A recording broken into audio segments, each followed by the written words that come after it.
He moisturizes. Good evening, Airsofters.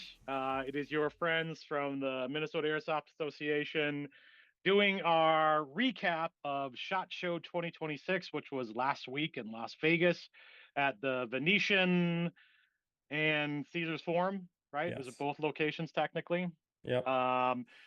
We did a couple live streams, we posted some videos, but this is going to be a little bit more that now that our feet have rested, mostly Alex, because he's soft and he's got soft feet. We've had a little bit of time to think about what's that. They still hurt. They still hurt. This is going to be kind of, again, our wrap up of what we learned, what we saw. So we're trying to go through the vendors that the Airsoft and related gear we saw, kind of give you updates, because there's some new cool stuff coming out. And then things we learned and kind of thoughts as we go through the year for next year, because honestly, we're already kind of planning next year. That's how it works. So again, with us tonight is Alex. What's up, guys? Of Bok Labs. So go follow him on Instagram on Bok Labs. We have Tiki Caleb, who is an MA board member, as well as just an all-around average human being. Yeah, I was going to say terrible human being. And we have David, our producer from Project Echo Airsoft, who has kindly offered to continue to help us dullards try to do the technology side of things. And I'm Gabe, sometimes known as the Archangel, president of the MAA. So again, for those that don't remember or that haven't seen our other videos, SHOT Show is the largest trade show for shooting outdoor gear related things. I think it's United States. I'm not going to say the world, but it's the largest in the United States by far. It's held once a year in January, usually in Vegas. It has been held in other places. It is predominantly real steel, but there are a dozen specifically airsoft manufacturers who are there, and then a lot of tangential manufacturers are there making deals. It is a big show. Again, it's a trade show. People are showing things off. People are trying to make big sales or big deals. But from our purposes, we were there to look at the airsoft. Overall impressions, we'll do that again. Alex, this was your first time to SHOT Show. Give us your overall 10,000 foot view of how your experience was and what SHOT Show was for you. Yeah, first time there, guys. It was great. Overwhelming. Like I've said that. So much to see. Your brain is going crazy because you want to see everything. You don't have enough time to see everything. You're walking. You don't have enough time because you were only there 2 days. Someone only went 2 days. So I only spent 2 days there because, like I thought 2 days would be enough, and he didn't listen to his friends. Yeah. And it wasn't. You have to be there I would say a minimum of 3 days, especially if you're trying to get stuff done, and like, you want me to talk, say anything about like my accomplishments? No. I mean, no. Just 10,000 foot view. 10,000. I'm sorry. Right. Your feet hurt. My feet hurt. Your feet will hurt. You were overwhelmed. It was overwhelmed. It's amazing. You got starstruck. You're starstruck. Oh yeah, you're starstruck. Oh, I met my favorites. Like so. We'll talk about that later. You meet your favorites. But no, it was a great experience for me. And I can't wait to go again and achieve better do cooler things and see achieve better goals kind of thing, as much as Alex is capable of. Yeah, I mean, so this is my 6th or 7th. I've lost track at this point. SHOT Show. It's the second one in a row for going recently. I think this year was 2,800 vendors, 88,000 square feet of vending space, something like that. I think Gabe walked 110,000 steps, roughly 50 miles. We were doing 9 miles. Yeah, we're doing 9 miles a day on average, and mostly that's down from last year for us because we got a closer hotel. Yeah, which actually was better. So for me, I was basically doing Ninja and Flannel the entire time. Shout out to our friend Logan and Ninja and Flannel. Yep, Logan and Ninja and Flannel. He's a bomb. I was like I was go, go, go. This year for me, I was much more paced and we didn't waste a lot of time. Logan had a saying that he figured out this year. It's SHOT Show isn't about who you talk to, it's about who you don't talk to. Because a lot of people just are not relevant to what you're trying to do. So it went pretty well for me and I had a ton of fun. It was, hanging out with friends is the highlight. Getting those connections for me is always why I go. Um, but yeah, that's about it. And I'm in the same boat of Caleb. This is, I can't remember how many SHOT Shows. I mean, this is my second year in a row, and previously I haven't been since like 2013 or something like that. So it's been quite a while. I tried to have more airsoft related focus, and I just really didn't do as much as I had hoped until like the last day, and I felt kind of rushed. So that's something I'll be looking at next year. But we did make great connections, and that's something else that both our friend Logan from Ninja and Flannel, again, shout out, look at his channel, find his channel, and Caleb said it's connections, and it's connections with vendors, it's connections with other influencers, it's connections with other players, just random people we met. It's building that, and some of that stuff, like we met some guys from a thin line defense company who also do a Real Steel YouTube and Instagram channel. Great guys. They gave us ins on other things because they knew I was doing airsoft. It was like, hey, this company is interested in getting into airsoft. You should do a talk to them. That was just a random connection. We ate breakfast with those guys every morning, and they were super cool. Like, so it's finding the people, meeting the people. Alex had a similar experience. Again, a little bit, we're kind of joking, but kind of not. Like airsoft celebrities. Some people were just airsoft people he knew from Instagram and introduced himself, and now we have connections to some other Instagram and YouTube channels. That's just the way it worked out. So you see people, you introduce yourself, you kind of do that. So those connections, I think, were the important thing. And I feel like we did make some good airsoft connections, which we'll talk about as we get closer to things like the 2026 Midwest Airsoft Convention. I think we have a real possibility of getting some national support and some national attention, which is always good.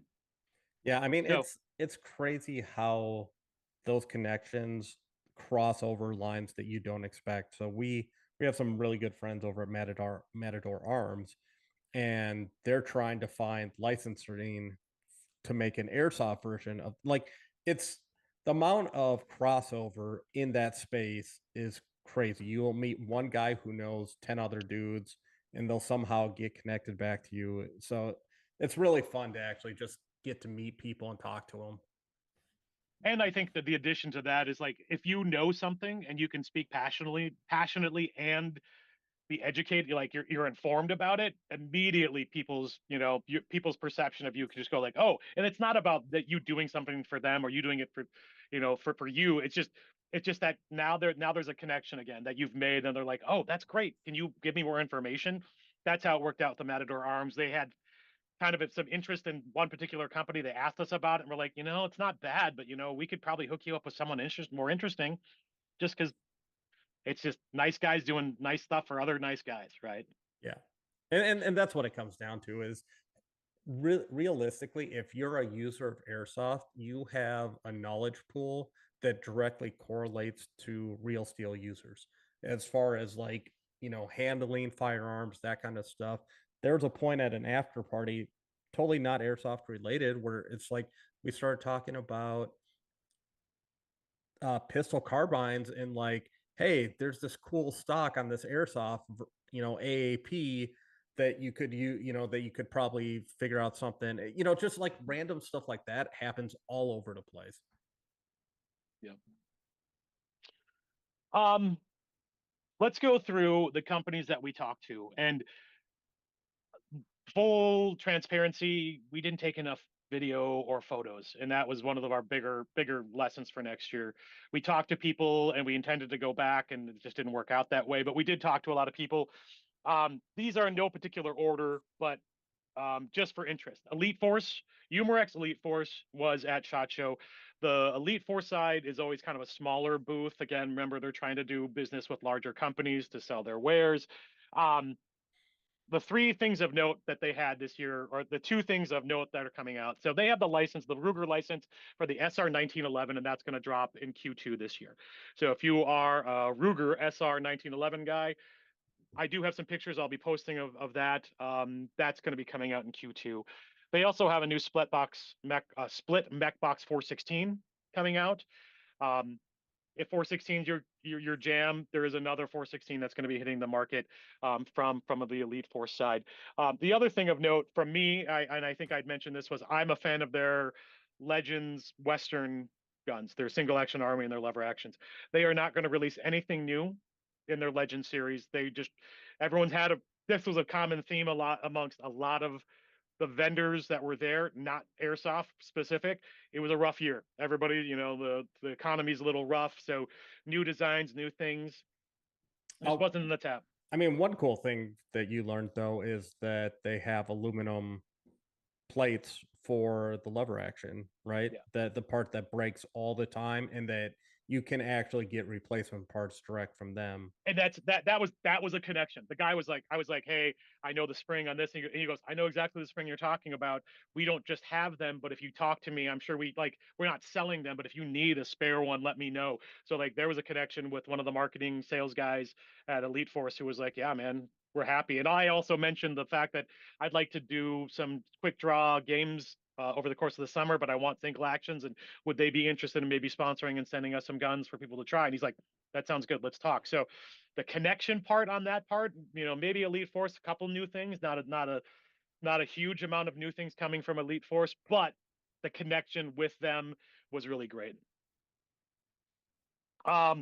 Lancer Tactical had a pretty big booth actually at SHOT Show, and I'll be honest, the things that we were asked to take a look at, and we did look at, were their new GBBR MWS rifles. And I don't know if he's on chat now, but we had a couple people specifically asked to look at that. They're cool. They're cool. I think they have two different series. One is an SLR licensed MWS, and the other one I can't remember, and I do have pictures, so I'll post that. But they have like 8 rifles coming out, anywhere from the low 300s to the high 300 price range, so very affordable. Yeah, I think it was 8 total guns, right? Yeah, that's what it was. They had 2 different displays with that particular. They had other rifles too, but the MWS ones are the ones I was looking at. They are all TM spec rifles. And they're going to be producing their own mags, which again are TM spec, and they're going to be in around the 50 range. So if like cheaper than normal and more available. So that's really cool. These are Q2, also Q2 release planned, unless something gets weird with the marketing side, they said, not the manufacturing side, but the marketing, maybe it'll drift into Q3. But so those MWS guns look cool and affordable. So if that's something you've been waiting to get into, just because you weren't sure if you wanted to buy a TM or a VFC, I think is it like now there's going to be just another player in the market. So something to look forward to from Lancer. They also had some new tracers, and I'll admit tracers are tracers now. If you don't have a flash and tracer unit, so your strobe and that's pretty common now, but they also have a new tracer unit coming out. I mean, I think the big thing from Lancer is they're taking a TM spec, putting it through Chinese manufacturing, and selling it for a lower dollar amount and making it more accessible. So just like how Airsoft in general went through a phase where Chinese clones made everything more accessible, I think that's kind of what you're going to see in the GGB, area as well. PTS Syndicate. So first of all, big shout out to our friend Andrew from PTS Syndicate. He's an OG. He's a super awesome guy. He's super humble. When asked if he wanted to be on an interview, he was like, "Hell no." I got people for that. I got people, and he pointed us at Zach, and Zach's a great guy, a good Airsoft player. So there were a couple things that PTS had of note. Caleb, Alex, you want to take this one? The one I can specifically think about is the AK mag. That's pretty cool. It's coming out. I don't know when it's coming out, but take a step back. What is the AK mag? It's a 200 mid cap, AK mid cap. Was it 240? 240. Right? Yeah, 240 round mid cap, which is, pretty comparable to an EPM one. 20 rounds, but still not 240 rounds. I like it. The big thing with that is there was a lot of issues solving the center feed issue. Center feed for the AK. Like that was causing tons of issues in design, and so they finally figured that out. I think 240 is a good compromise. And to be fair, that's 10 rounds less than an EPM one. So like you're really comparable. So you have you have a mid cap comparable to the EPM one AR for your AK. So now all the Milsim games where it's AKs and A4s hitting each other, now there's that, and now there's a comparable mid cap for you AK users. It's going to be in a baked color, the baked brown. I think it was the only big, yeah.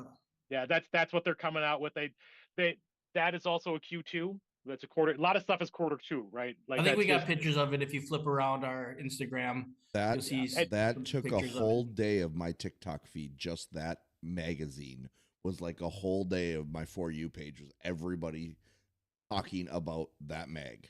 It's probably, depending if you're an AK, if you're a Milsim AK guy, this is the biggest news from SHOT Show. Oh yeah, like hands down. Like this will honestly, this makes AKs skirmishable in a Milsim setting, which is huge. Yeah, that was their probably the biggest thing, just because, and again, that's been a couple years they've been talking about it. They've had a lot of design improvements on that, but they're ready to be released Q2. Their new maul, which I already posted one video on. It is a very heavy duty maul comparatively to the other clones. This is a licensed maul that will have.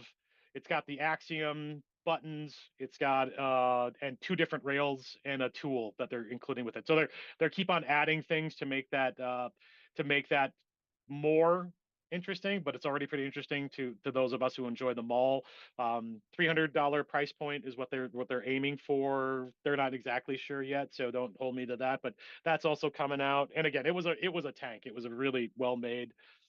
Their Flux Raider P320, if that's your jam, that was a very popular PCC in the real steel side. So like we saw a lot of those just in the real gun side. So that is something, again, a licensed version that is really interesting. So that was the other thing they're really pushing. Now they have a lot of other stuff. PTS has a lot of stuff, but those were the three big items I think from PTS Syndicate. Yeah. Let's go to the next kind of interesting one, KWA. KWA, Alex, you actually shot some stuff there too. Yeah, I think it was like their electric blowback gun I was shooting. They had I can't remember what the other one they had, but I just sampled it. It was fun to shoot. I mean, that laser shooting range is, I mean, it was fun. They had that. They had that Keltec break gun. Sub 2000. It's a sub 2000. Yeah, I don't know what it was called. I mean, that was interesting to see. They did not let anybody, that wasn't available for shooting as far as I know, but it was around. We could handle it, but we couldn't shoot it. And that is that's a GBB, right? It's a PCC. I don't know if you want to introduce that mag that's coming out. Yeah, so depending, again, since we were so thrilled about the PTS AK mid at 240, KWA is now has a 260 round mid cap that they have produced, and they're selling it in a 3-pack for basically the same price you can get an EPM one for. Yeah, which is so they know what they're doing. They're coming. They're up to bat, and they're gonna take a swing here at that mid cap AR market. If you're not already invested in your EPM ones, these are going to be a great solution. I'm looking forward to getting some just to see how they operate. They do not have the same form factor. They're a much more simple looking, right? Like a slim AR polymer design. No, they're not ribbed or anything, but that was really, like, again, 260, 10 rounds more, but 10 rounds is 10 rounds, right? So, and in that 3-pack deal, man, that sounds like a great way to restock up on your mid cap ARs if that's your flavor of rifle. Get another set of AK or another set of M4 mags. I mean, there you go.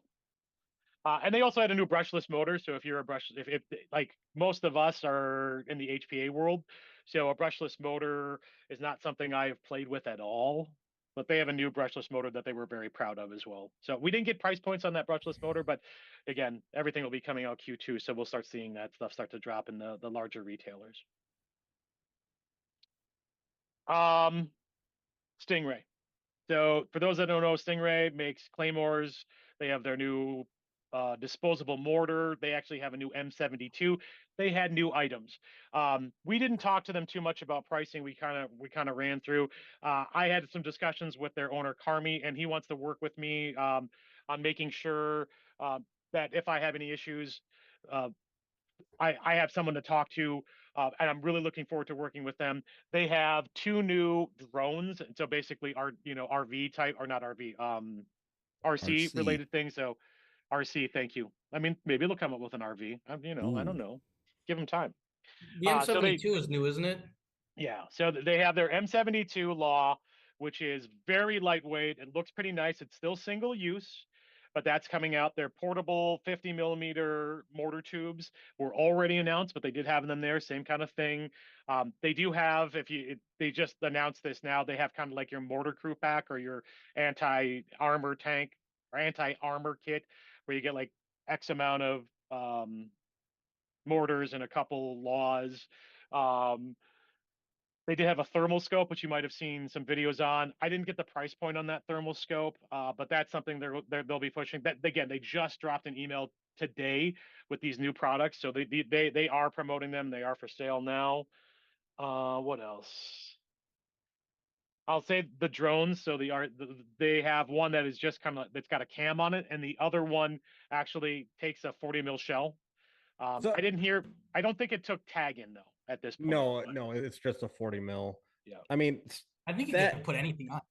the problem is The though, is plunger. like I think you are going to start running into, as a game organizer, where do these weaponized drones fit in? And that's a whole can of worms that most people aren't even thinking about. Like, it's a cool idea, but Even like, aerial drones, right? Like aerial Yeah. drones are already a hot topic in milsim games because legally, federally, you're not allowed to fly a drone and drop shit. Like that is actually in the laws for your drones because they don't want people to do sketchy stuff. So, anything remotely operated without a kill switch, without an ability to take something out. The availabilities, I mean, it's a cool idea. We'll see where that comes. We'll see who picks that up. But they did have those new items, so As a look Call for of more Duty, information as a on Call of Stingray. Duty player, all I'm thinking is an RCXD. I'm like, I mean, right? Like, I like the idea of portable guns. It's just how do you integrate that into a game where well, and if is you that look at the considered blind fire? actual flying drones, if you're going to be able to drop something from it, which again, like you said, is federally not allowed to a point unless you have a special license. Amazon, Walmart, they all have their special license to be able to do that. But if you're going to be able to attack somebody on that, you got to be okay with somebody shooting at your drone and possibly damaging it. I've asked a couple times about flying the drone as a recon. And they're like, as long as you're okay with somebody shooting at it, because you can't get an advantage without them, being able to fight back against the advantage. Well, and there's a lot of fields that are just like, no, drones are off limits. You can't touch them. And then it is an unfair advantage. So it's like I don't see a win-win right now with like either somebody gets remote operated. where it's Somebody somebody lands gets on someone's head. well, it's That's either the other thing. There's a liability question for all of these as well. yeah, like either somebody's salty because their expensive drone gets beat up and shot down, or somebody's salty because there's an expensive drone making their gameplay worse and they can't do anything about it.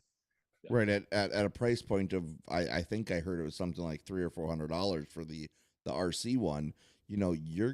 Somebody's going to get mad at that thing as it's coming at them and boot it across the field.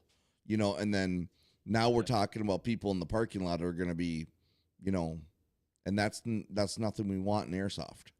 We don't want those kind of altercations. And like a lot of the Stingray stuff, I see this more for organizers, maybe using it as a larger prop for the event.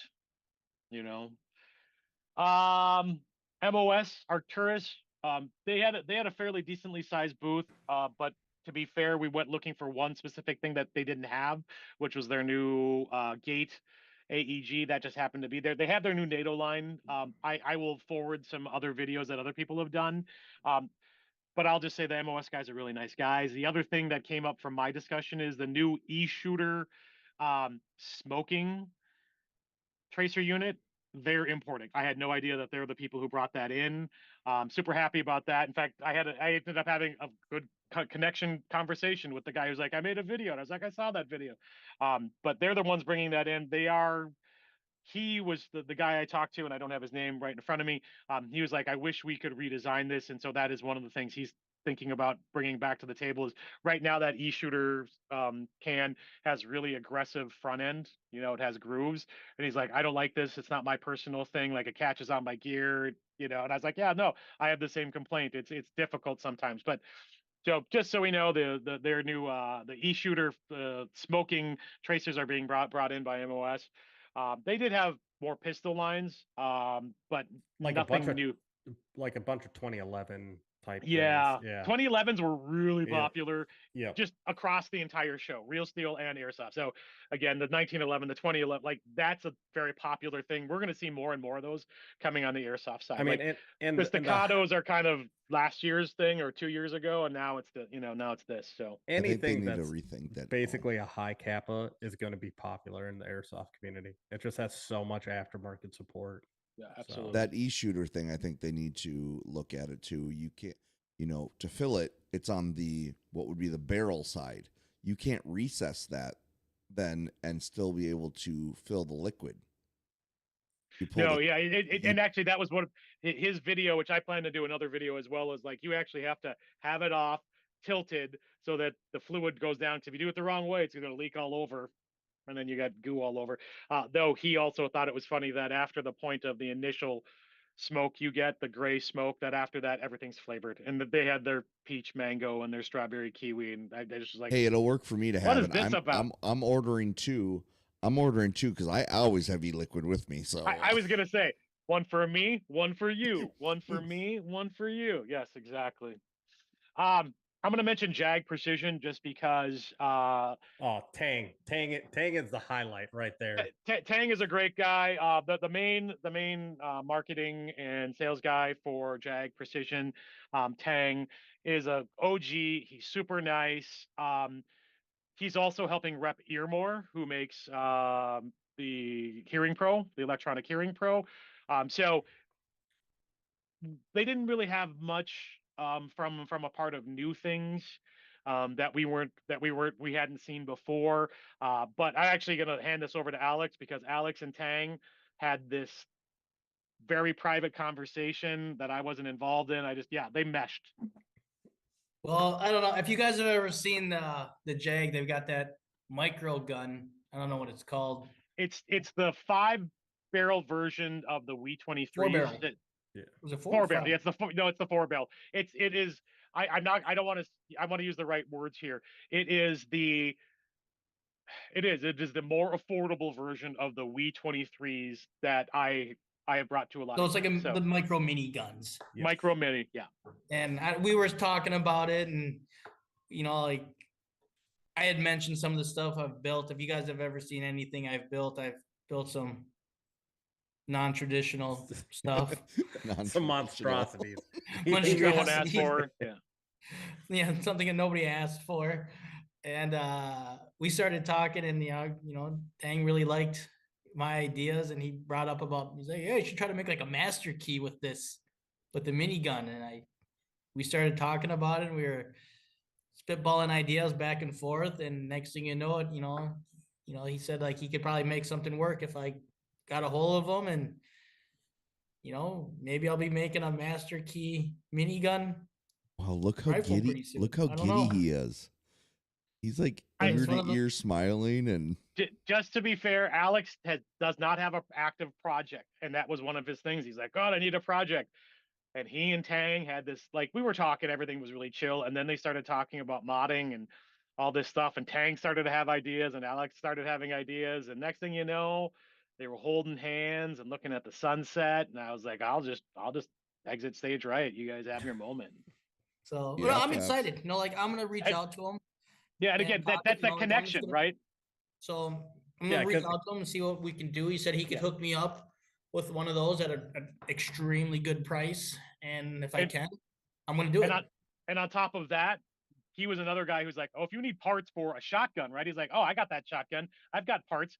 Another connection where we met somebody, and then like again, another OG who's been in this a long time, who owns a shop, and he's like, well, I got parts. I can order parts directly from overseas. Like, that's great. I can help you with that. So that whole conversation again, Tang, super nice guy. Yep. We look forward to reaching out to him for convention related things as well. But like, what a great hookup and just a really nice guy. Yeah, I mean, Yeah. in general, I'm always surprised that like all these companies have a dude or two that have been playing airsoft for as long as we have, if not longer, in some cases.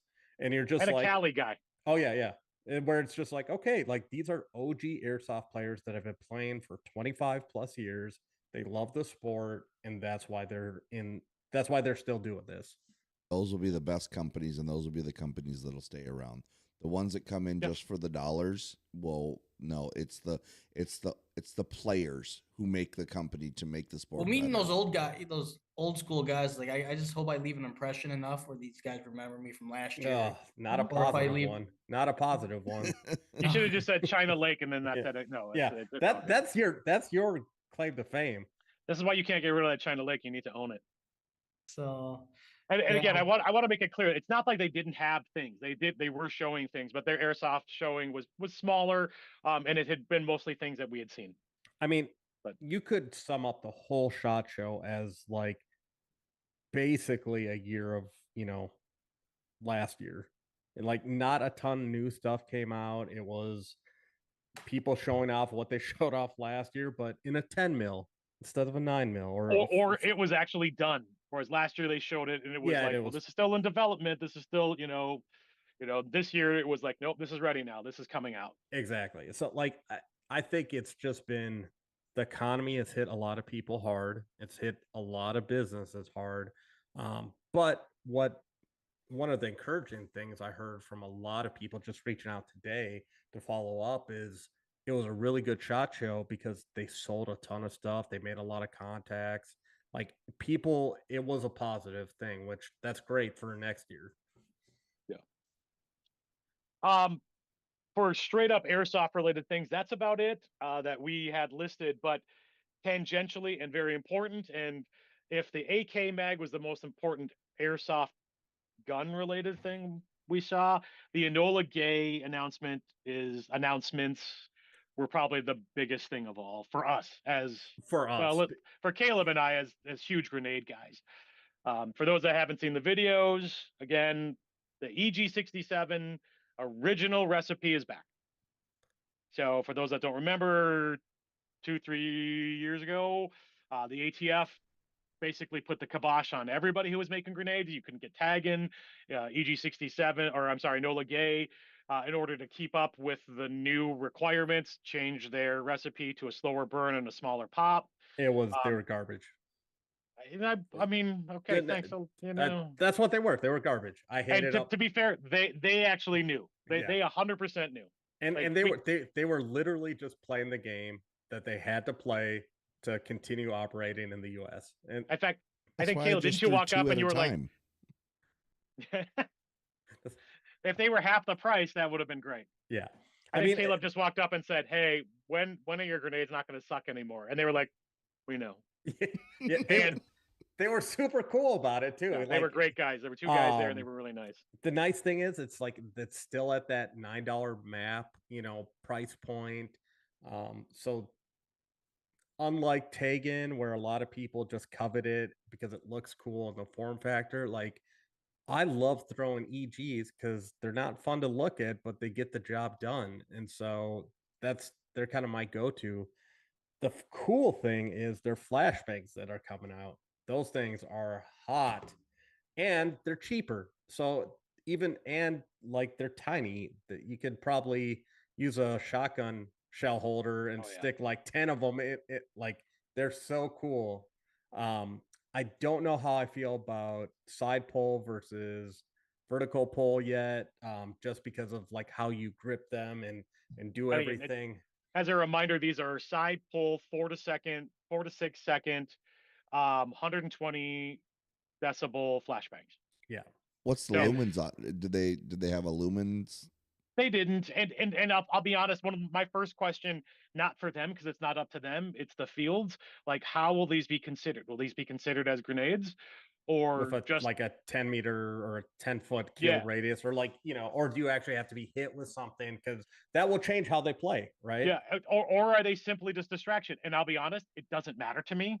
I will drop those in every Connex and just ring people's bells until they leave, or I rush in and I shoot somebody. Like if they're not considered grenades, okay, I'm still going to use them because I think I'd be all making right with loud that. noises are great. Just as a distraction, that as 100%. as if a real one is currently. You're not killing people with flashbangs unless Well, Yeah. I mean, to be fair, if you get a flashbang thrown at you, you're done. Yeah. Yeah. I Like, know. so- and here's the thing: not everybody's like us, where they can buy a pallet of pyro and throw it like crazy people, right? Most people get a couple, maybe they'll get a box, or And so that they'll- box might last them all season. right? Because So they it's cherish them. yeah, so they cherish them because, like, hey, spending $10 a throw still adds up real quick. And for a younger player, they might only get to throw 1 or 2 grenades a game. And if you take that away from them, that sweet kill that they got with that grenade, I feel like that does a disservice, and it makes them not want to play with pyro. And I really strongly believe that pyro enhances the game for everybody. Especially if you can hit 100%. them back when they're thrown at you. And Like, this is Alex giving flashbacks to old games, which I give him credit for. dude, that was the No- coolest thing. I wish we got that on video. Truthfully. know. Like all of us who saw it thought it was awesome. The only thing I'll say about the Mark Fives is they are very light, so you're not going to get a toss on those. You're like not I going to get the literally, range that you yeah, get I on a literally EG. think if you were to throw those in the open and there was a strong wind, that wind would take it. So you're It really is- talking about very, literally. Here's a door, throw it in, deploy it, throw it in the door, and then breach the door, like you should with a flashbang, right? I mean, anyway, that's the only, because they're so light. Like comparatively to the pen I was holding, they were about the same. And maybe the flashbang was actually a little lighter because it was a little bit bigger. It's cardboard, so It's not aerodynamic. You're No. not going to be able to chuck it across the field. So it has a niche, but you pay less for it, which makes it more throwable. So Yeah, We'll find out 100%. when Did we they get say our what the hands map? on 'em. Yeah, Did they and- say what the map was going to be on one of those? I think it's $7 or $8. Yeah, it's less. I mean, and this is the thing where like they did have some pricing, but as dealers, and I don't want to give out the secret sauce to like all the fields who also like what people are buying it for and what you sell it for obviously are different things. So but like that map price, I thought they said was more like 6 or 7. So again, different purpose, different device. The other thing I'll just make clear for their grenades is they have their current stock, so they have the current less popular recipe. They still have a stock of that. Those are the discounted. So fields, if you're looking at getting EG67 just because you want a stock for the year, if you buy the cheaper discounted, please let players know. Full transparency. They didn't know what the packaging was going to be and if it was going to look any different than the current back packaging, which is the boxes. They thought it was still going to be boxes, so it might be hard to tell what the old versus the new, which is the old. Again, it goes, you know what I'm saying? There's the discounted version and then there's the OG version. So I know that when we buy some, we're going to buy the new recipe, which is Or the old recipe. the OG recipe, which is that is their new stock. Yeah. And we're going to buy Mark V flashbangs. So we don't want anything to do with their discounted versions, simply because we know those just aren't as good. Yeah. I mean, and they did come out with some professional training stuff, but it, and it's very nice. It's very form it's cool. factor like tag in. It's super well done. The problem is it's not applicable for the normal airsoft player. Yeah, it's not available to us. Yeah, It's like- literally you have to be LE or actually I think it's LE or military. That's what they're selling those or for. a training center. You have Or to, a training center, Yep. right? So there are some ways to get it, but it's harder and it's going to be out of the reach of most people. So it's not really worth talking about.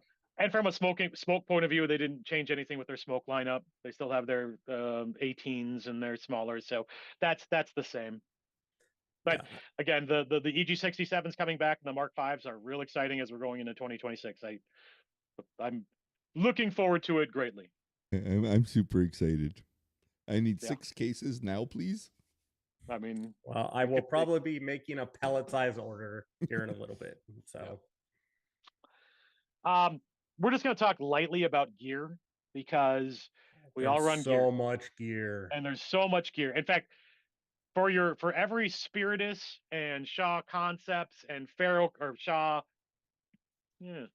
Concepts and Faro, there are 5 small new Chinese companies trying to break into the market. And honestly, we didn't talk to any of them, mostly because they're looking for larger sales.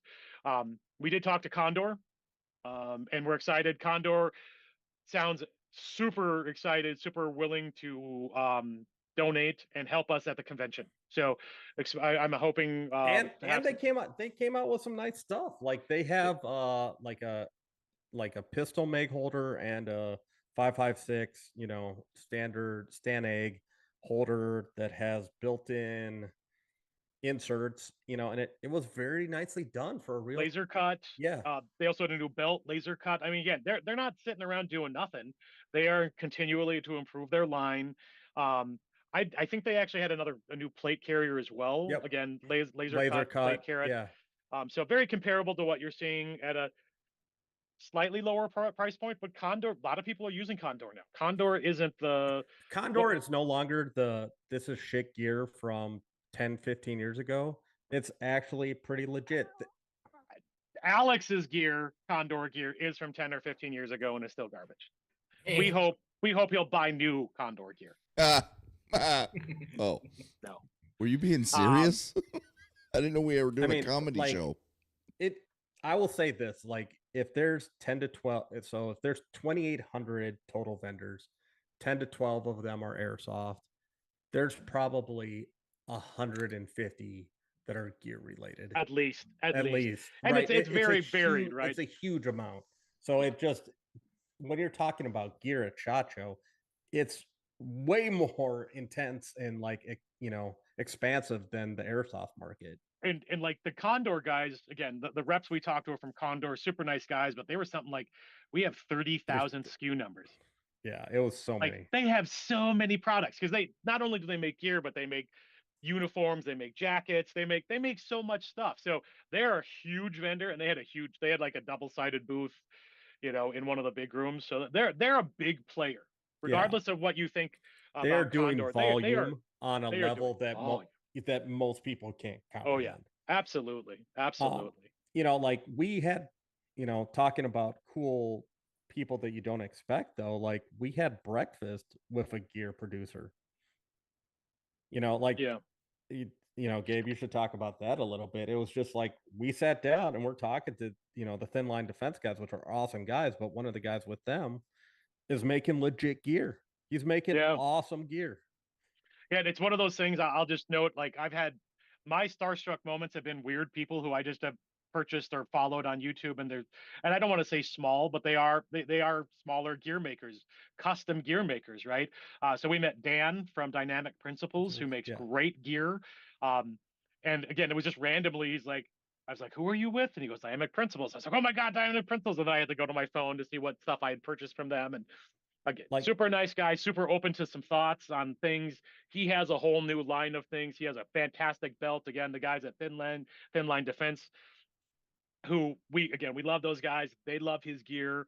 And so that was just a weird connection that we made. And when we said, "Hey, geez, would you be interested in, us, like, can we use any of those guys will be like, you can use your gear for whatever you want. But if you have any ideas, let me know." And he actually gave us kind of a pretty long discussion about how he makes his AK placards, which is different than anybody else. Like his AK placards literally are form factored, still fabric, but form factored to take the curve. No one else does that. Everyone else is a slot. So like just his explanation and how specific he was about that.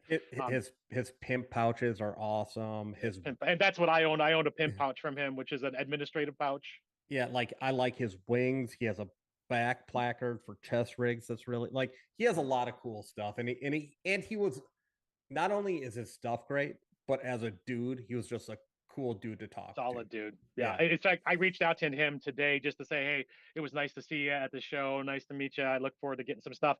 And in my chat from Instagram, I had something from 2022, which was the last time I messaged him when I didn't know who the hell he was. I just liked his gear and I was asking about his wings. Actually, I was like, hey, your wings ever going to come out in M81? He's like, yeah, it's going to come out later. And so again, that was just another weird connection, but awesome. And gear, quality gear. Yeah. We also talked to, again, from the Thin Line Defense guys. They actually have a partnership with HRT Tactical. Our friend Ninja and Flannel is also running HRT Tactical gear. They do plate carriers, they do belts, they do, again, the full lineup, real solid gear. They dropped or they had mentioned to the Thin Line Defense guys that they were maybe interested in tapping the airsoft market a little bit more. And we just had breakfast with those guys. And so they're like, oh, you know what? Yeah, there are guys from it's one of these cool things that like these gear manufacturers, a lot of them chase government contracts. But when you're not chasing government contracts, who's buying your tactical gear in like a really undertapped or like valued market is the airsoft market, because airsoft players will spend money on gear. Absolutely. And so it's just like, hey, like there's these guys that like it's not going to be a government contract level, but it's going to be consistent, right? Yeah. And it's it's just like a national, right? Yeah. So it could be huge. So it's like, hey, it keeps the lights on and then the doors open. So maybe you should think Definitely about it. definitely an untapped market. And it'll be big because the fact is we go and we'll have it in tan, we'll have it in green, we'll go, you know, Yeah. we're they have not all specific things rich too. that has it in 74 colors, but Shout out to Rich, who does have it in he has a full kit for every ACU. camp. Yeah. I mean, that's the word. Like, why? But Every terrain. Yeah. HRT actually came out with these cool cummerbunds. That was the one thing I saw that I was like, oh, these are pretty sweet. So rigid cummerbunds, laser cut, they look great. So, and I'll back to Dan at Dynamic Principles. He's trying to bridge that market for people who want to wear placards, but also want cummerbunds. So you're non-traditional.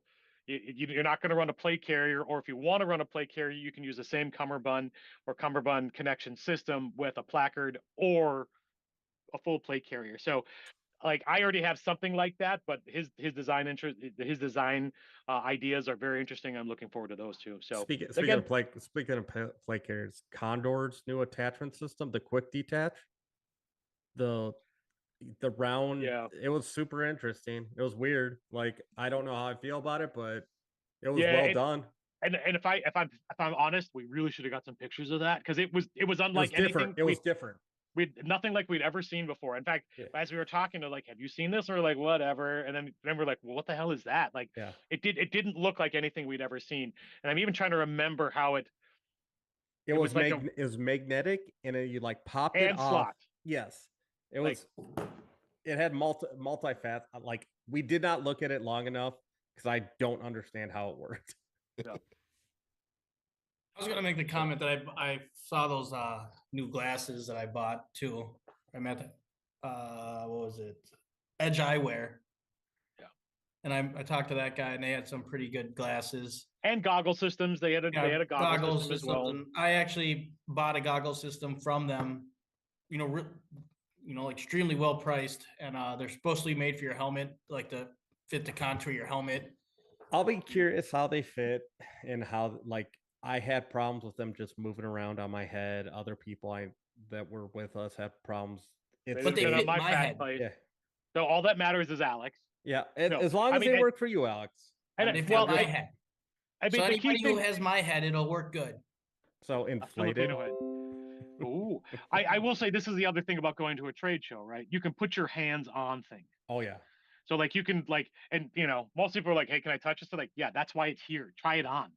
So like this goggle system and the glasses system so I have some Edge Eye Pro from like 10, 15 years ago that were the only sunglasses that fit my fat ass head.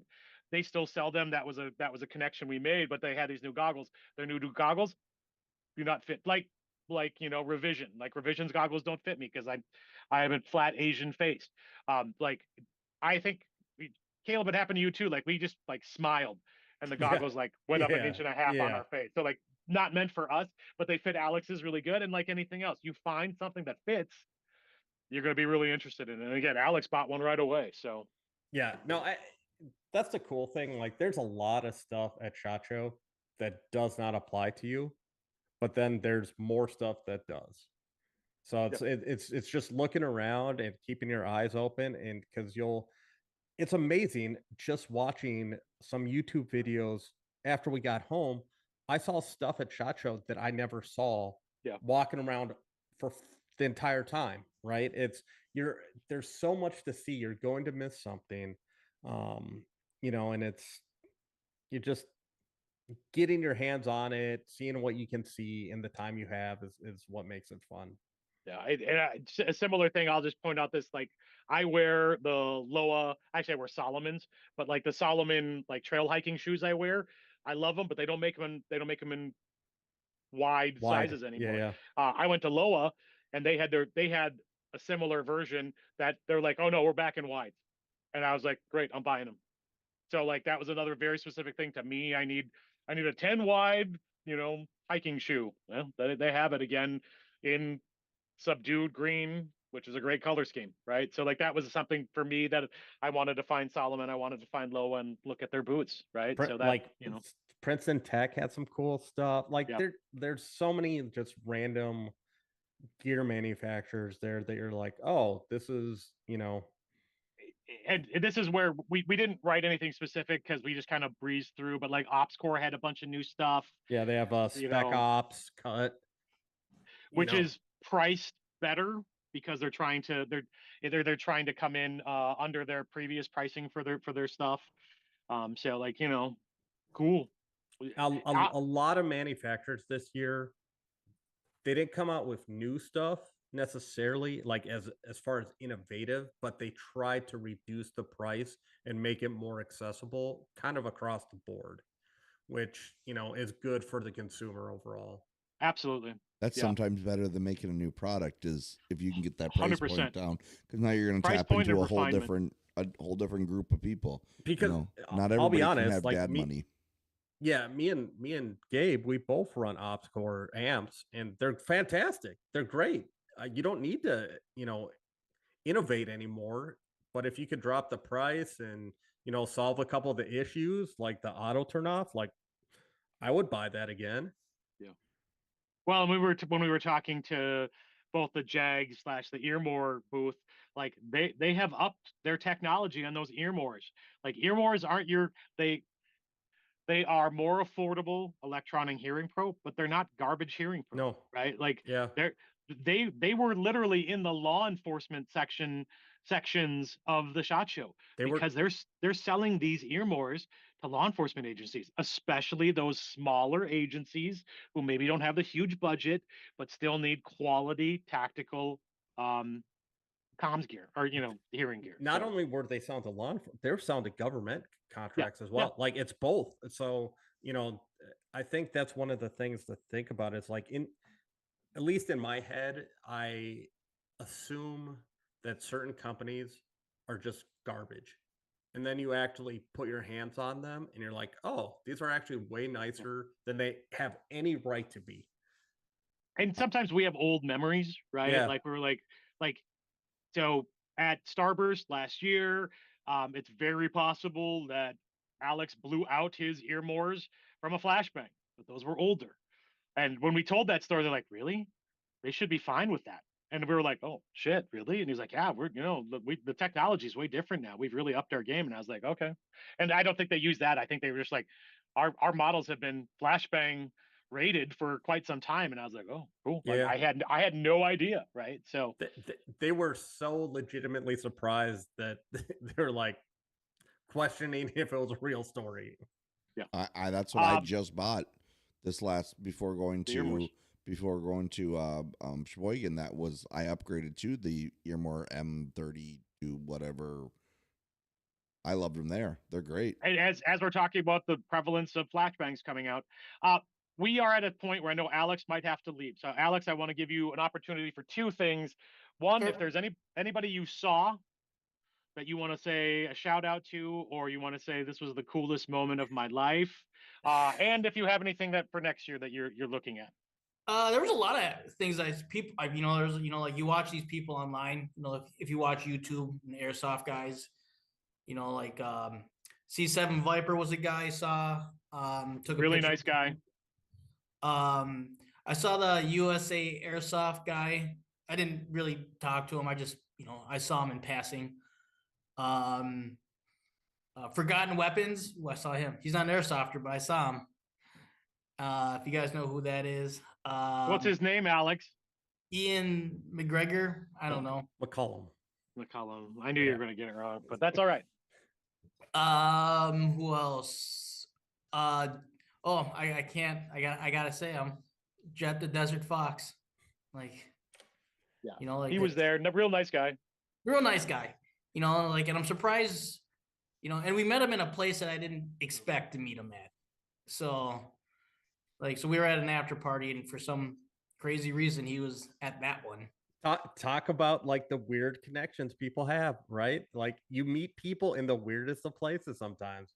So I saw him there, and then Justin from Combat Sports Supply, Justin Brown. Shout out to our friend Justin. It was nice to put a face to that, to that industry, his company and everything. So it was great to see who he was and meet him, and great guy.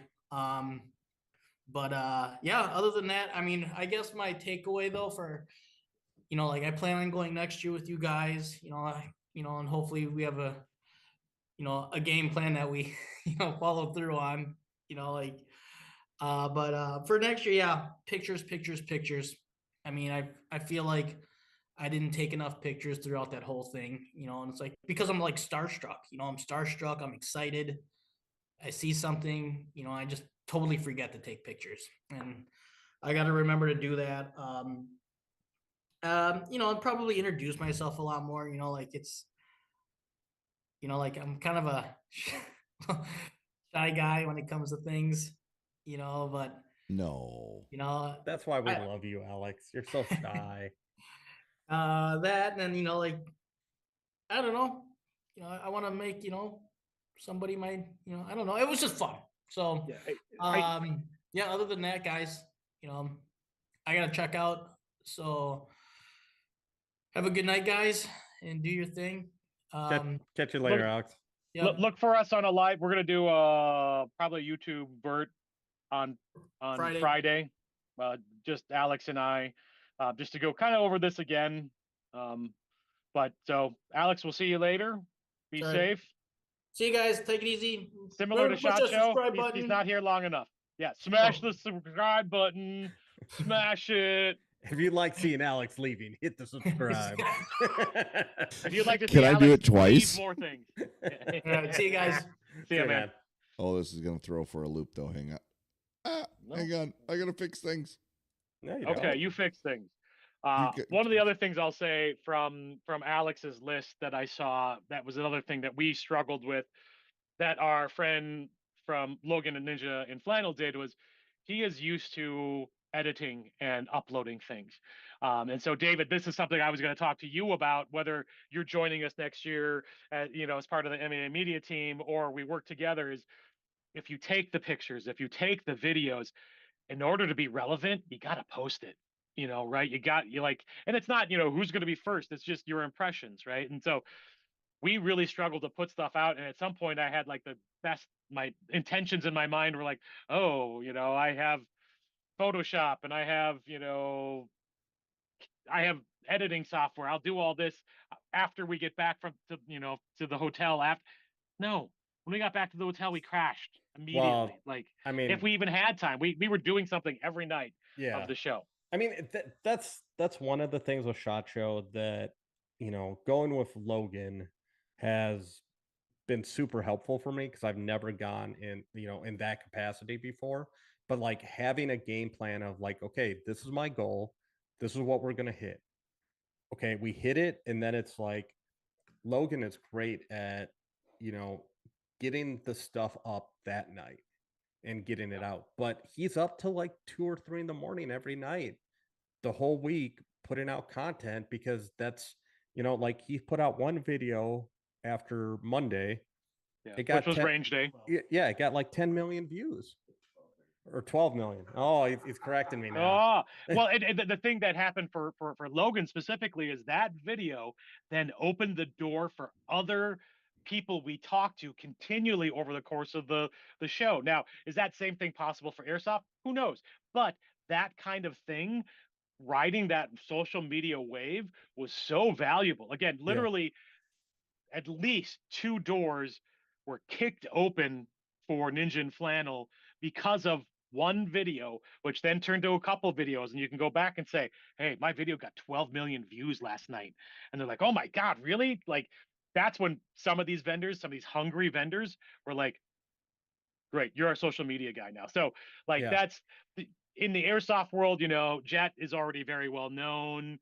US Airsoft, C7, like they already have a fan base who are already looking. But for me, from the MAA side, who I was trying to get some more views, like we got some views on some silly stuff. Well, and I was gonna say the video that got 12 million views was Logan being himself and Yeah. kind of an It was idiot and just having fun. It was wackadoodle, Right. and a wackadoodle gun. But Right. that's what people wanted to see. And so it's like I don't think you like the first time I went with Logan, I had this idea in my head that we had to make these 30-minute interviews with, you know, really showcasing every feature of the gun. And I don't know if I believe that that's the way anymore. Like, I think it's you just be yourself, you have fun with it. If you get excited and stupid over a product, record it because that's what people really want to see. Yeah, they prefer the authenticity over the camera, in front of camera. They want to see Yeah, I that mean, they want to you see that like the person in front of the camera is like them. they just want it like, oh, this dude got giddy over this stupid gun. Like, I want to check this out because it must have something to it, right? Like, and I think just being yourself, because Gabe, you're a very likable guy. Everybody likes Gabe. It's true. Like just even Alex, like he has that boyish, charm, the aw shucks, like, thing going on, like where he's just kind of like the space. He's not here to defend himself. So, like if he's just himself, I think that's gonna actually get views. well, the other thing that came up a couple times, and this was something Caleb said to me, is sometimes I talk too goddamn much, right? Like we talked to somebody and he was like, you should have just said way less and let them talk. And I was like, nah, what were they going to say? No, I'm just kidding. That's not what I said. But like, that's the thing too, is getting to learn how to talk to people. Like we really didn't talk to some of the people who we wanted to, because we were just kind of like, they were busy doing something, or we waited too long. Again, it's just, at some point, we're all just a bunch of dudes who care about guns and gear and airsoft. Again, we're all just dudes at a show, right? So while there were celebrities, that's also just how do you make connections if you're not willing to talk to people? Yeah. You got to be yourself. You got to be open to having conversations and listening to their stories too, because every one of these producers has a story on how they got to where they're at, right? And some of them might be there just for the money, but a lot of them are there because they're passionate about what they're doing and they like their product. Like I don't have many positive things to say about Stingray, but like they are very into what like they're passionate about what they're doing, right? And you can see that because they're trying to innovate, they're trying to do stuff, and it's like They that's probably doubled their product line in the in a last year. year, which is crazy when you Yeah, think of like they just new stuff. when you think about not only like prototyping something, but getting it to the point where you can put it out into the marketplace in a year and doubling your inventory. That's And they were bananas to me. SHOT Show last year was their introduction to airsoft. Yeah. They didn't exist. They were the big airsoft news last year. This year, again, double the size of their product line. So it's like anything else. You got to have an open mind when you're going through. Take the time. And we didn't even look. There was a airsoft company called Hostile Airsoft. I just kind of walked by. I looked and I was trying to figure out what their game was. And honestly, I was too busy at the end, which was like Friday, to kind of stop in. And it was a mistake. I should have just been like, hey, here's my card. I'm from the Minnesota Airsoft Association. We have a convention. I'd love to talk to you. Because at some point, that's where we got to, right? We Yeah. had all these cards. You lose nothing by just introducing yourself, giving a card, asking if they have a marketing or social media person, and maybe can I reach out after the show. You lose nothing by making that up. If they're not interested, they're not interested. If they are Well, interested, great. And one of the other things is like, hey, they saw you like Stingray saw you last year. They saw you this year. They'll see you next year. Like that consistency of like, hey, these big shows, this guy keeps showing up. It makes an impression on them that, hey, there's some sort of legitimacy here. He's not just a flash in the pan. He clearly cares Pretty about. face. Or yeah, Well, very very pretty well, face. yeah. I was got doing a my pretty- best oh. Logan. But like there's a level of legitimacy that comes with seeing your face seen on a consistent basis. So, and that held true. It's actually funny. Tony at KWA, who was their main marketing guy, we went and saw him, and the first words out of his mouth, like I was ready to apologize because I didn't follow up with him last year. He's like, "Weren't you guys supposed to talk to me last year?" And I was like, "Oh man." Just So, but he remembered us. yeah. He remembered us from last year. So, like, how flattering is that? That just a couple chuckleheads from Minnesota, made an enough of an impression that he was like, "Oh yeah." And again, Airsoft's a small world compared to that larger real steel world. So, Well, and the year before that, KWA had made some pretty serious inroads into doing events in the greater Minnesota area. They had tried to, they dabbled to work in, didn't work out the way that anybody hoped it would, but they were willing to extend a little bit more. And so again, KWA last year also were the guys who were like, "Hey, do you know about our brand?" And we're like, "Yeah, man, we've been in this game for over 20 years." And they're like, "Do you run anything KWA?" And we're like, No. "No, not really." And he goes, Yeah. and he was like, what would I need to do to get you guys more interested?" So they know they're trying to get, I don't want to say relevance, but they're back in. They're like, "Hey, Hand it that's to the, us all and the we'll companies. use it. Well, I mean, and I'll right? be honest, this year they're coming out with stuff that I'm legitimately interested in as an airsoft player. Well, and I don't want to, as we're kind of starting to close down, we're talking about our connections that we made. Like my focus again was, let's talk about this Midwest Airsoft convention. Will they come out? Imagine if KWA came out. And if they can't come out, I totally understand it. I was using no one wants to be in Minnesota in March. I don't want to be in Minnesota in March if I can help it, but here I am. But like, just knowing that we have an event was a lot for these people. They're like, "Oh, cool. Maybe we'll send banners and catalogs. Cool. Like, get your name out." Like, they recognized that the Midwest, doesn't have as much exposure. The Lancer tactical guys very much were like, our name isn't really huge out there. And I do believe Airsoft Station sells Lancer. Yeah, but they do. they were like, "Yeah, no, we're totally interested in getting our word out, our name out more." Right. Like, Well, whatever that means, I don't know yet. But like, just the fact that we talked and had that connection, that's the really important part. And the follow-up. Like, that's my thing, right? Or make Caleb do it. Like, we got to do the follow-up now to make sure that and again, I'm not trying to get anything out of this. It's for the community. Like, everybody succeeds if we all start talking more. Yeah, I mean that, and a lot of these manufacturers, that's how they view it.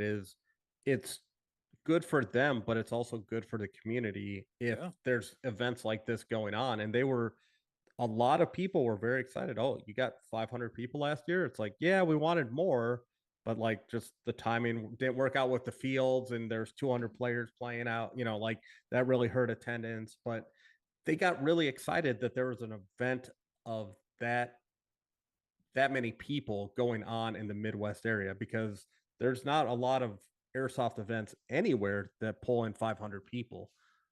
Yeah, I think I downplayed. I think I maybe like, "Oh, we only got 5," and they were like 500. That's great. That's Yeah. great. Like I should have just shut up at that. Like that was enough. Like that was a level of legitimacy that there was an event in the Midwest that they had not heard of that has that large. Like that's as big as huge mill sims. Yeah. In fact, more so. So Right. 2027, you're renting US Bank Stadium then for AirCon. I mean, let's not get ahead of ourselves, but who knows? Who knows? If anybody's out there and wants to sponsor, pew pew pew pew. I'll also say the nonprofit thing was interesting to some people as well, and for no other reason than it was just extra legitimacy. We're not just Well, again a bunch of we're I think there's this thought process that like, oh, there's these airsoft guys doing this thing. All they want is airsoft stuff for themselves, and it's like we're not at that place. Like Gabe and myself have probably donated, more in prize support than we have ever gotten out of any airsoft game, like period. So it's, we're doing this, it's Gabe especially because, he loves the sport. He's been doing this probably the longest out of everybody. Josh, Chris or Josh, yeah. Chris or but, Josh. Yeah. But it's you don't do something for 25 to 30 years because you hate it. You do it because you love it. Yeah, and I think most game organizers, if shout out to John Liu, who we saw, we love John. John's a great promoter, just an all around friendly guy. You're not going to find a friendlier guy. If you talk to anybody who's running games, you're not doing it for the money. No. Right, you're doing it for the community and because you want to. You talk about a Josh Warren and Milsim West. He does it because he likes those hardcore games. The guys who do third coast, Sal and all those guys, they just love it. Right. Yeah. They love it. So there's a lot of just love. And I think that came out once you had those connections again. You had those conversations, especially with the guys who've been around for a while. They're like, oh yeah, then we get it. That's great. So get the word out. So hopefully, again, closing that loop of this conversation down, like hopefully we opened more doors for the 2026 and future Midwest Airsoft conventions. Hoping we opened some other eyes to other people we met. Like some of the other influencers were like, oh, you have a convention? Okay. Poppins Patches, who previously out of Missouri, and I think he's moving closer to us. Like we saw him and he has been to our con and he actually knew a bunch of people and was like, oh yeah, I'm going to go to con and I'll tell other people about con. I was like, thank you, dude. Like that's just the more people we can get, the more we can build the Midwest community. I'm trying to remember who we talked to and they were like, well, is there anywhere to run big games? And we're like, we're always looking. I mean, sometimes we need support, right? John asked. Yeah, John asked again. Yep. Yeah. And John has run games in Minnesota, right? Like, Nopamig he ran games at Nopamig. So it's not like it's impossible, but like the more people that realize there's a huge player base in the Midwest, bring the games to them. We're already traveling to play games, but it's not as it's not accessible for everybody. So again, good connections were made. Looking forward to seeing how those relationships grow over the next year and years. So, Caleb, anything you want to close out with? We're a little over an hour now. I mean, if you ever get a chance to go to SHOT Show, you should take full advantage of it. You will be overwhelmed. You will be in over your head. You'll have a blast. You'll eat some great food. We ate some fantastic food over the week. Like I would highly encourage you. Also, if you guys see stuff that you wish we would have covered or wish we would have done, hit us up. Like it's too late this year, but it's we can do stuff next year. Well, and again, not everybody knows what SHOT Show is. Every year I'm like, hey, if you see something cool at SHOT, and the amount of people who are like, I don't know what SHOT is. What is that? Yeah. Yeah. So like knowing that Airsoft is at SHOT and it's not just about Airsoft, we're going for gear, we're going for flashlights. Like we're not even talking about knives because it's not part of our world, right? We're not carrying.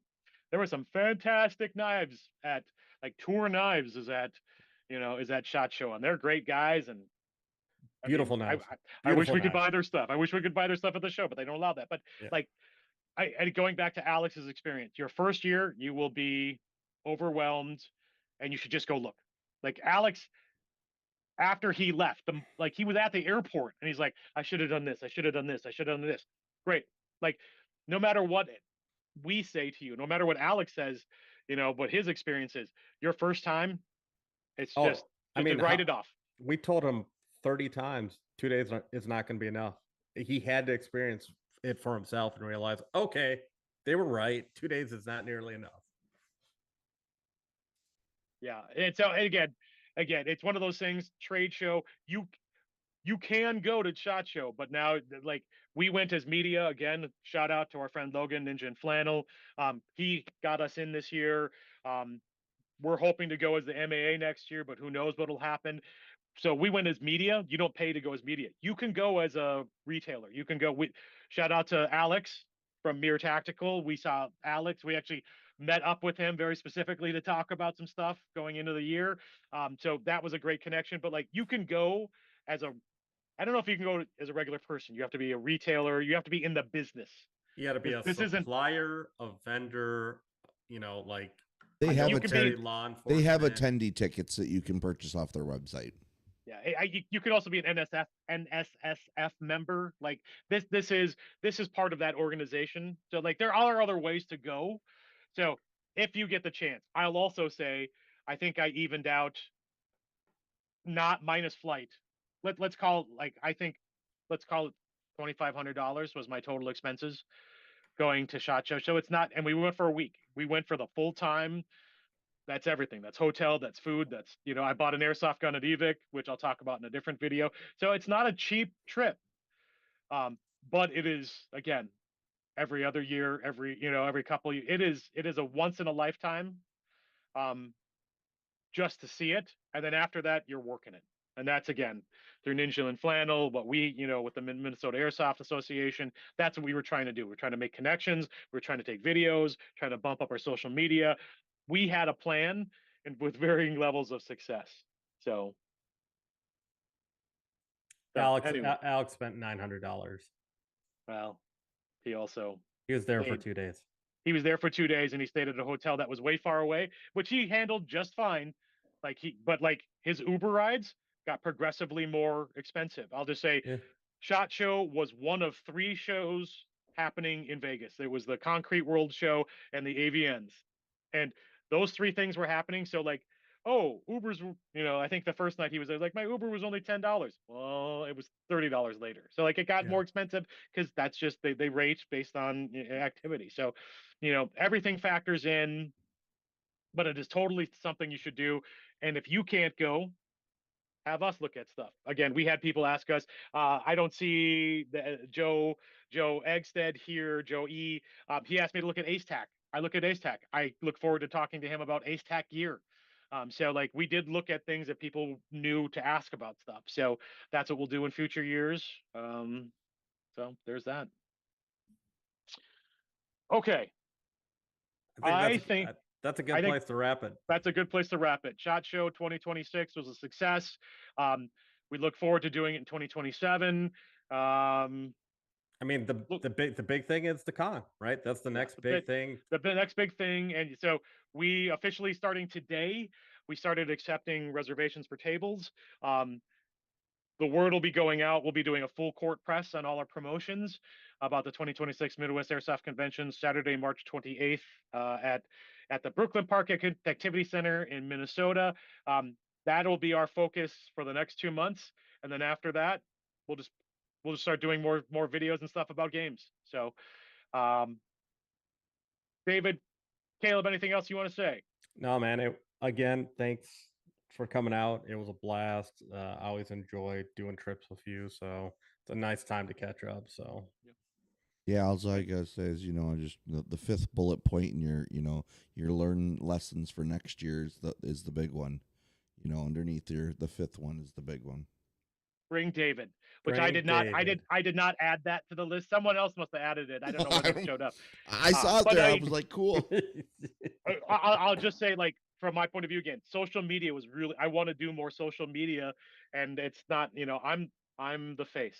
I'm the main character, Logan, for the airsoft side. No, I would love to bring more social media presence, David. So again, something we'll talk about. So on behalf of Alex, Caleb, and David, thank you for joining us for our live stream talking about our 2026 SHOT Show experience. We'll see you on the fields. Be safe, and look for more information about the 2026 Midwest Airsoft Convention coming soon. Good night, Talk to all. you guys. Later.